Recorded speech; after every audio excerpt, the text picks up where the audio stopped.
ইমাম ডাক দিয়ে বলে, বাবারে আমি তাহাজ্জুদের নামাজ ঠিকই বলেছে তোমার মেয়ে, আমি পড়তে পারি নাই, তাহাজ্জুদের নামাজ আমি ইচ্ছা করে পড়ি নাই, কারণ আল্লাহর পয়গম্বরের আদেশ হলো তাহাজ্জুদের নামাজ পড়া সুন্নত, কিন্তু ইলমে দ্বীন, ইলমের আমল করা, ইলম নিয়ে গবেষণা করা হলো ফরজ।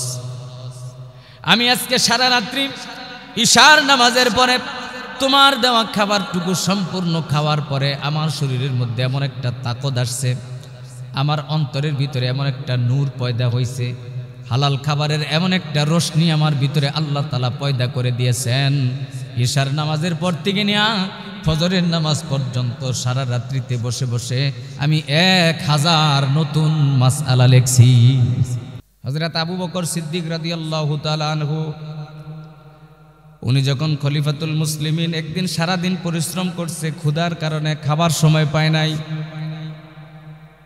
সন্ধ্যাবেলায় হযরত আবু বকর রাদিয়াল্লাহু তাআলা আনহু গোলামকে ডাক দিয়ে বলে, গোলাম রে, আমি ক্ষুধায় বাঁচি না, আমার এক খাবার দাও, কিছু থাকলে তাড়াতাড়ি দাও। হযরত আবু বকরের গোলাম এক পেয়ালা দুধ আইনা আবু বকরের সামনে দিছেন। আবু বকর রাদিয়াল্লাহু তাআলা আনহু দুধটুকু খাইছেন, কিন্তু উনি তাহকিক করেন নাই, জিজ্ঞাসা করেন নাই।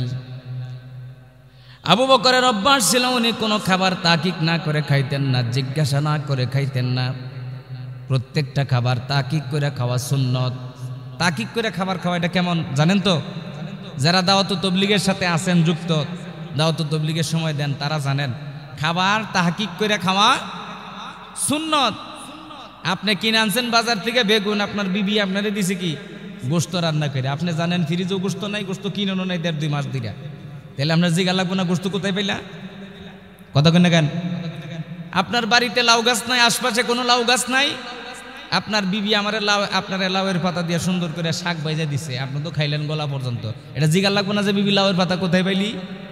কথা কেন না কেন? এইভাবে খাবার খাওয়া, তাহকিক করে জিজ্ঞাসাবাদ করে খাবার খাওয়া আল্লাহর পয়গম্বরের সুন্নত। আবু বকর রাদিয়াল্লাহু তাআলা আনহু কোনোদিন এই সুন্নতটা বাদ দেন নাই। কিন্তু ওই দিন গোলামকে জিজ্ঞাসা করেন নাই, গোলাম দুধ তুই কোথায় পাইনি? ক্ষুধার কারণে তাড়াতাড়ি করে তিনি দুধ খেয়ে ফেলছেন, জিজ্ঞাসা করার কথা তার মনে নাই।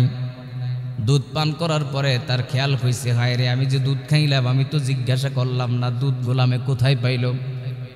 দুধ খাওয়ার পরে উনি জিজ্ঞাসা করছেন, এ গোলাম, তুই যে আমারে দুধটা দিলি, এই দুধ কই পাইলি তুই? গোলাম ডাক দিয়ে বলে, হুজুর, আমি যখন মুসলমান হই নাই তখন আমি ছিলাম একজন গণক, কাহিন, মানুষের হাতের রেখা দেখে বলে দিতাম, ভবিষ্যৎ বলে দিতাম। আসলে ভবিষ্যৎ বলে দেওয়ার কোনো বিষয় না, সম্পূর্ণ বাটপারি, ভণ্ডামি। কারণ আল্লাহ ছাড়া মানুষের ভবিষ্যৎ আর কেউ জানে না। আল্লাহ ছাড়া কারোর ভবিষ্যতের জ্ঞান কারোরই নাই, আছে নাকি? জোরে বলেন, আছে? কার জীবনে কি ঘটবে না ঘটবে এটা একমাত্র আমার আল্লাহ জানে, দুনিয়ার কেউ জানে না। ওই লোকটা বলতেছে, হুজুর, আমি তো গণক ছিলাম, গণকগিরি করে পয়সা রোজগার করতাম। মুসলমান হওয়ার পরে আমি সব পয়সা নষ্ট করে ফেলছি, খরচ করে ফেলছি। সেখান থেকে একটা পয়সা আমার বেঁচে আসিল, সেই একটা পয়সা দিয়ে আমি আজকে সকালে দুধ কিনে আনছিলাম, আমি একটু খাইছি, আপনার জন্য একটু দুধ আমি রাইখা দিছি। এই কথা বলার পরে হযরত আবু বকর রাদিয়াল্লাহু তাআলা আনহু গোলামকে একটা ধমক দিলেন। জবাব দিয়ে বলতেছেন, ধমক দিয়ে বলতেছেন, এ গোলাম, কি সর্বনাশ তুমি করলা, তুমি আমারে বরবাদ করে দিলা, তুমি তো আমারে ধ্বংস করে দিলা, তুমি হারাম টাকার কিনায় দুধ আমারে খাওয়াইলা, তুমি আমার পেট নষ্ট করে দিলা, আমার পুরা দেহটাই নষ্ট করে দিলা। কারণ সামি'তু রাসূলুল্লাহি সাল্লাল্লাহু আলাইহি ওয়াসাল্লাম ইয়াকুলু লা ইয়াদখুলুল জান্নাতা জাসাদুন গুজিয়া বিল হারাম। যে শরীরের ভিতরে হারাম আছে, যেই দেহের মধ্যে হারাম খাবার আছে, ওই দেহ কোনোদিন আল্লাহর জান্নাতে যাবে না। যেই মানুষটা হারামখোর, হারাম খায়, বেশিরভাগ রোজগার তার হারাম, খাইলো হারাম, এই মানুষটা কোনোদিন আমার আল্লাহর জান্নাতে যাইতে পারবে না। ওই মানুষটার পুরো দেহটাই নাপাক হয়ে গেছে, ওই মানুষটার দেহটা জাহান্নামের জন্য উপযুক্ত। আপনি যতই ইবাদত করেন, দান খয়রাত করেন, হজ করেন, যাকাত দেন, কিন্তু হারাম খাওয়া বাদ না দিলে জাহান্নাম ছাড়া আর কোনো পথ নাই, সোজা জাহান্নাম। কথা কার? জোরে বলেন, কার কথা? আমার বাবা জিনা, এবার হযরত আবু বকর সিদ্দিক রাদিয়াল্লাহু তাআলা আনহু মাটির মধ্যে গড়াগড়ি করতেছেন আর জারজার হয়ে কাঁদতেছেন, গোলাম রে ধমক পারতেছেন, গোলাম রে সর্বনাশ করে দিলি রে, তুই আমার একদম সব শেষ করে দিলি। সাহাবায়ে কেরাম ডাক দিয়ে বলেন, ও আবু বকর, এখন আপনার কি করণীয় আপনি ভালো করে বুঝেন। আপনি সম্পূর্ণ দুধ বমি করে বের করে ফেলেন। আবু বকর গলার ভিতর দিয়ে আঙ্গুল ঢুকায় দেন, কিন্তু বমি হয় না। সারাদিনের ক্ষুধা পেট, সামান্য একটু দুধ পেটের নিচে চলে গেছে, বমি হয় না। এক সাহাবী বুদ্ধি দিল, আবু বকর আপনি পেট ভর্তি করে পানি পান করেন, তারপরে গলার মধ্যে আঙ্গুল দিয়ে বমি করেন। আবু বকর তাই করলেন। পানি পেট বোঝাই করে পান করার পরে গলার ভিতর দিয়ে আঙ্গুল দিলেন, বমি হইল, বমি করে ফেলে দিলেন। তারপরে আবু বকর যায় নামাজ পেতে দিয়ে বসে আমার মাওলারে ডাকে, আল্লাহ আমি বুঝতে পারি নাই, আমি জানি না গোলাম আমারে হারাম টাকার কিনায় দুধ খাওয়াইছে গো আল্লাহ, আমি বুঝতে পারি নাই, তুমি আমারে মাফ করে দাও। এ বাইনা দুনিয়ার মানুষ, কত মানুষ ফাঁকিবাজি করে খায়, গরিব দুঃখী এতিম অসহায়ের সম্পদ নিয়ে আত্মসাৎ করে খায়, দেশের জনগণের সম্পদ চুরি করে খায়, আছেন নাই? দেশের জনগণের সম্পত্তি চুরি করে খায়, সরকারিভাবে জনগণের জন্য রিলিফ আসে, নানান রকমের কার্ড আসে, মেম্বার চেয়ারম্যানরা অর্ধেক বিলীন করে আর অর্ধেক সব চুরি করে খায়, ঠিক কিনা কন? আর জোরে কন ঠিক কিনা? আবার যারা এই কার্ডগুলা পায়, আমার তো মনে করে না মাগনা পায়, কেউ ফ্রি পায় না। এখানে কেউ আছেন ওই কার্ড পাওই না? টাকা লাগে না কার্ড আনতে? সরকার দিয়েছে কার্ড জনগণের জন্য, চাউলের কার্ড অথবা টাকার কার্ড, ওই বয়স্ক ভাতা, এরপরে আরো বিভিন্ন ভাতা আছে, আছে না নাই? এগুলা সরকারি বরাদ্দ জনগণের জন্য, গরিব দুঃখী মানুষের জন্য। এইসব জিনিসের মধ্যেও দুর্নীতি, অথচ জনগণের সামনে এসে কয় আমরা আপনার জন্য এই করব সেই করব। হ্যাঁ, আমি জনগণের বন্ধু, গরিবের দুঃখী মানুষের প্রাণের বন্ধু, বলে কিনা? বলেন, বলে কিনা? এই সমস্ত হারাম খুরদের জন্য আল্লাহর জান্নাত হারাম, হারাম খুরদের জন্য জাহান্নাম ওয়াজিব। হারাম খুর কোনোদিন জান্নাতে যাইতে পারবে না। হালাল খাবার না খাইলে আল্লাহর জান্নাতে যাওয়া সম্ভব না। মুআজ্জাজ হাজিরিন, একটা কথা আমি আপনাদের ভালো করে বুঝাই, হালাল খাবারের ভিতরে যে বরকত আছে, হারাম খাবারের মধ্যে কোনো বরকত নাই, হারামের মধ্যে কোনো বরকত নাই। আপনার অনেক টাকা পয়সা আপনি হতে পারে, অনেক সম্পত্তি আপনি করছেন, 2 নম্বরই অন্ধকার পথে, কিন্তু এই পয়সার মধ্যে কোনো শান্তিও আপনি পাবেন না, বরকতও আপনি পাবেন না। দুনিয়াতে তো বরকত পাবেনই না, মরার পর থেকেই গুতা শুরু হবে। কথা বুঝতে পারতেছেন তো? হ্যাঁ, আল্লাহ বুঝদান করুক, বলে আমিন। হযরত ইমাম আহমদ বিন হাম্বল রাহমাতুল্লাহ আলাইহি, বিশ্ববিখ্যাত আল্লাহর ওলি, বিরাট বড় একজন আলেম, 4 মাযহাবের এক মাযহাবের ইমাম, ইমাম আহমদ বিন হাম্বল। উনি একদিন অনেক দূরের সফরে যাইতেছেন, সারাদিন হাঁটাহাঁটি করার ফলে ক্লান্ত হয়ে গেছেন। রাস্তার পাশে ওনার এক শাগরেদের বাড়ি।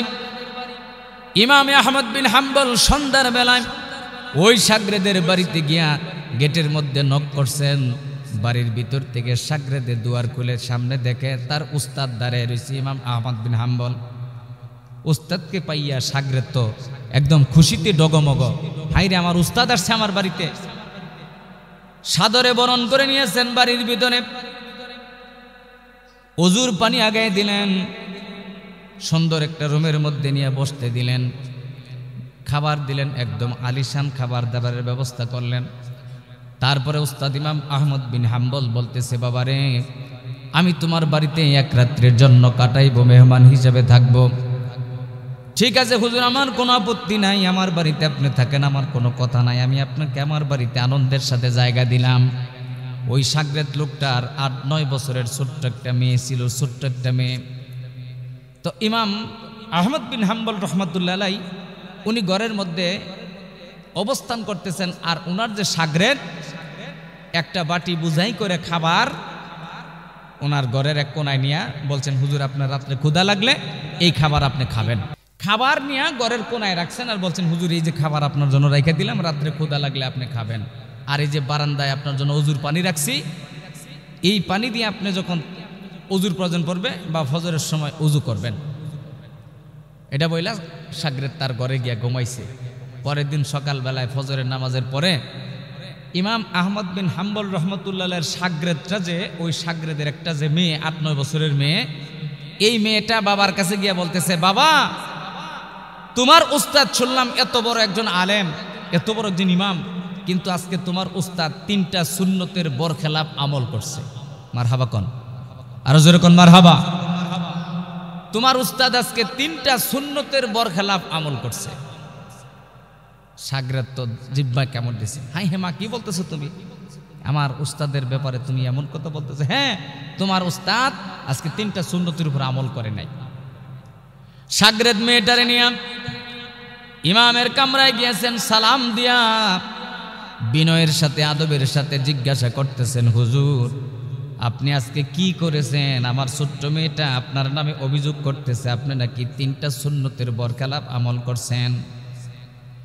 ইমাম আহমদ বিন হাম্বল বলতেছেন, মুস্কি হেসে দিয়ে বলতেছেন, ঠিক বলেছে তোমার মেয়ে, আমি এমন 3টা কাজ করছি যে কাজ 3টা বাহ্যিক দৃষ্টিতে সুন্নতের খেলাপ, কিন্তু আমি সুন্নতের খেলাপ করি নাই, সুন্নতের মধ্যেই আছি। 8-9 বছরের মেয়ে সুন্নতের বরখেলাপ আমল কোনটা এটা বুঝে, কোন কাজটা সুন্নত এবং কোন কাজটা সুন্নতের বরখেলাপ, এটা 8-9 বছরের মেয়ে বুঝতেছে। আর আমাদের এখনকার বর্তমান প্রজন্মের পোলাভান 20-22 বছরের পোলাভান এখনো হাফ প্যান্ট বিন্দে বন্ধ করে নাই। কথা ঠিক কিনা কন? হ্যাঁ, ইমাম আহমদ বিন হাম্বল বলতেছেন, বাবারে তোমার মেয়ে যে বলছে আমি 3টা সুন্নত আমল করি নাই, তার একটা হইল তুমি যে খাবার আমার ঘরে দিয়ে গেছো, কোনো বাড়িতে গিয়া মেহমান হলে সেখানে খাবারের সুন্নত একরকম, আর নিজের বাড়িতে খাবার বসে খাবারের সুন্নত হলো আরেক রকম। নিজের বাড়িতে যখন খাবার খাবেন তখন মানে যেই পরিমাণ খাবার আছে খাবার ভালো করে সাফ করে খাওয়া, খাবার বেশি না করা, এটা হলো সুন্নত। আর কোনো বাড়িতে গিয়া যখন আপনি মেহমান হবেন সেখানে আপনার জন্য যে খাবারটা দিয়ে গেল মেজবানে, সম্পূর্ণ খাবার না খাইয়া একটু খাবার বেশি করা, বাড়তি করা, এটা হলো নবীর সুন্নত। কেন এটা সুন্নত? কেন যে আপনার সামনে যে খাবারটা লোকটা নিয়ে আসছে, আপনি যদি সম্পূর্ণ খাবার একদম পরিষ্কার করে খাইয়া ফেলেন, তখন ওই বাড়িওয়ালা মনে মনে ভাববে, আরে আমার মেহমানের মনে হয় আরো কিছু খাবার লাগতো, কিন্তু আমার পাকে তো আর খাবার নাই। এইটা ভাইবা মেজবান লোকটার মনে কষ্ট হবে। এই জন্য আপনার সামনে যদি একবারে খাবার দিয়ে যায়, সম্পূর্ণ না খাওয়া, একটু খাবার বেশি করা, এটা হলো মেহমান বাড়িতে কারো বাড়িতে গিয়া মেহমান হইয়া খাবার খাওয়ার সুন্নত। আলহামদুলিল্লাহ কোন, আরো জোরে কোন আলহামদুলিল্লাহ। ইমাম আহমদ বিন হাম্বল বলতেছেন, বাবা তোমার মেয়ে আমার নামে অভিযোগ করছে আমি 1 নম্বর সুন্নত যেটা মানি নাই, আমি সম্পূর্ণ খাবার খেয়ে ফেলছি, আমি কোনো খাবার বেশি করি নাই। এটার কারণ হলো বাবারে, তোমার খাবার আমি যখন সামনে নিয়ে দেখলাম, আমি বুঝতে পারলাম তোমার খাবারটা 100-র মধ্যে 100% হালাল। এই সম্পূর্ণ হালাল খাবার দেখে আমি লোভ সামলাইতে পারি নাই, পুরা প্লেটের খাবার সম্পূর্ণ আমি খেয়ে ফেলেছি। ও বাবা, তোমার মেয়ে 2 নম্বর অভিযোগ আমার নামে করছে, আমি ওযু করি নাই, তার মানে আমি নামাজ পড়ি নাই। বাবারে তোমার মেয়েটা অভিযোগ ঠিকই করছে, তুমি বারান্দা গিয়ে দেখো বদনার মধ্যে পানি যেমনকার পানি তেমনই রইছে, তার আমি ওযু করি নাই, কারণ হলো আমার ওযু করার দরকারই পড়ে নাই, কারণ এশার নামাজের পর থেকে নিয়ে ফজর পর্যন্ত আমি 1 মিনিটের জন্য ঘুমাই নাই, একটু সময়ের জন্য আমি বিছানায় পিঠ লাগাই নাই, সারা রাত্রির মধ্যে আমার কোনো ওযু যায় নাই।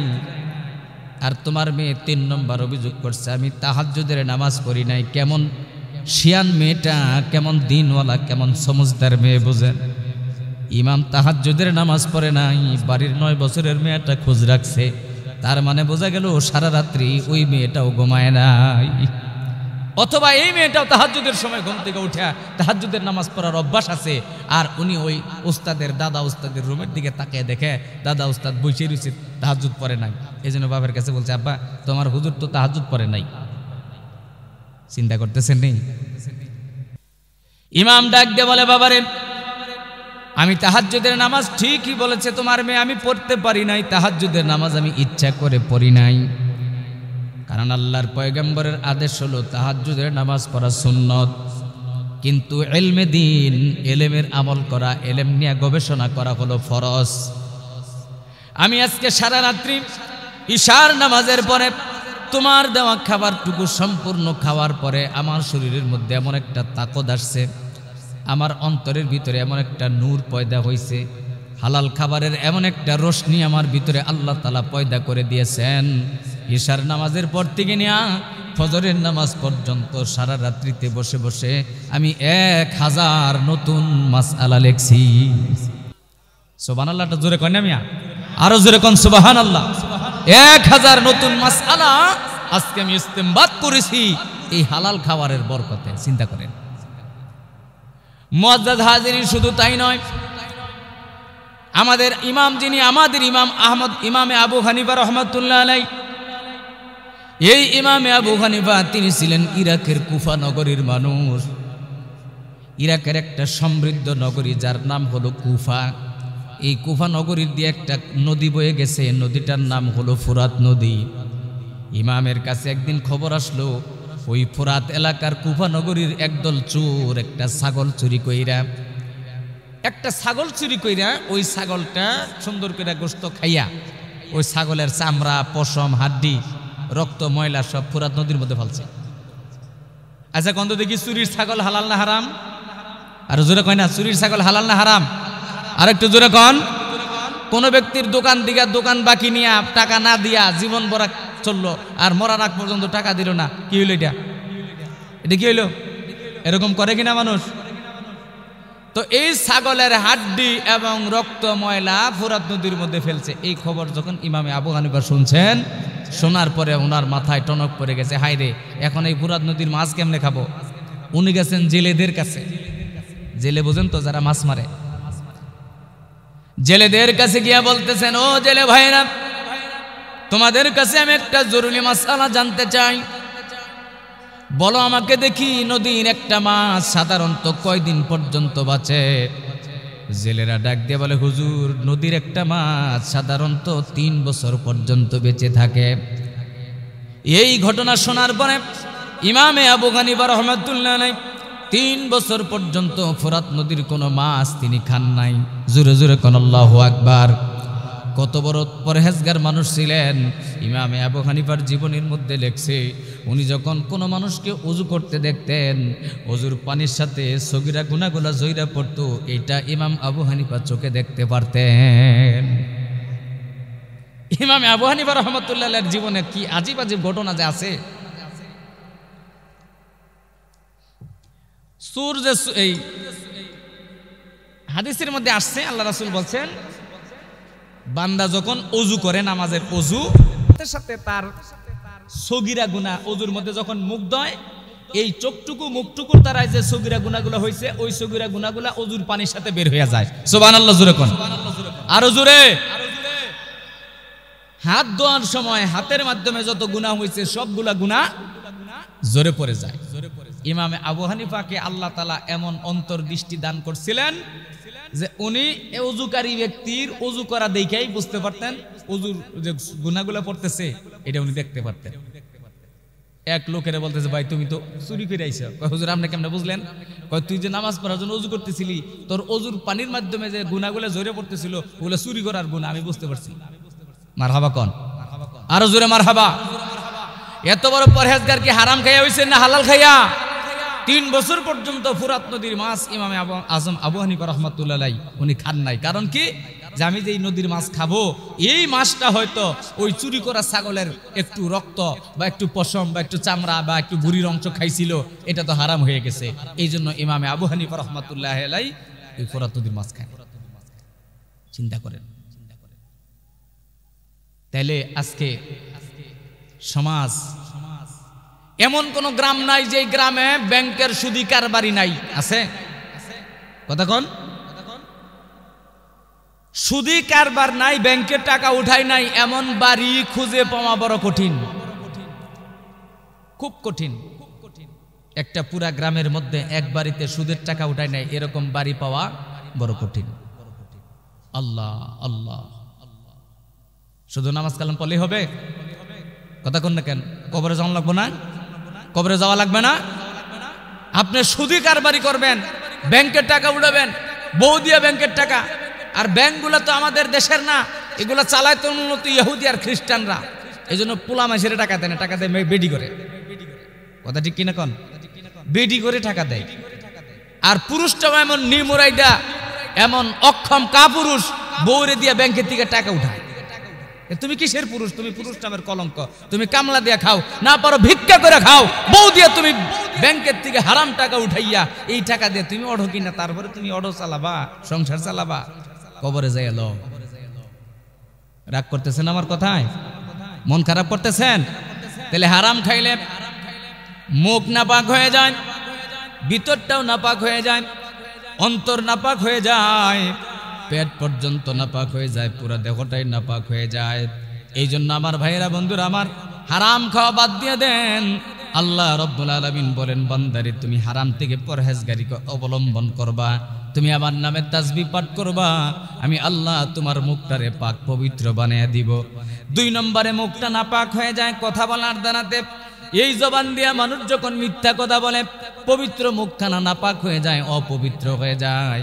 এই মুখখানা দিয়ে মানুষ যখন পরের গীবত করে, এই মুখখানা দিয়ে মানুষ যখন অপরের দুর্নাম করে, মুখখানা দিয়ে যখন মানুষ অশ্লীল কথাবার্তা বলে, এই মুখখানা দিয়ে মানুষ যখন অন্যায়ভাবে গালিগালাজ করে, মুখখানা নাপাক হয়ে যায়, মুখখানা নাপাক হয়ে যায়।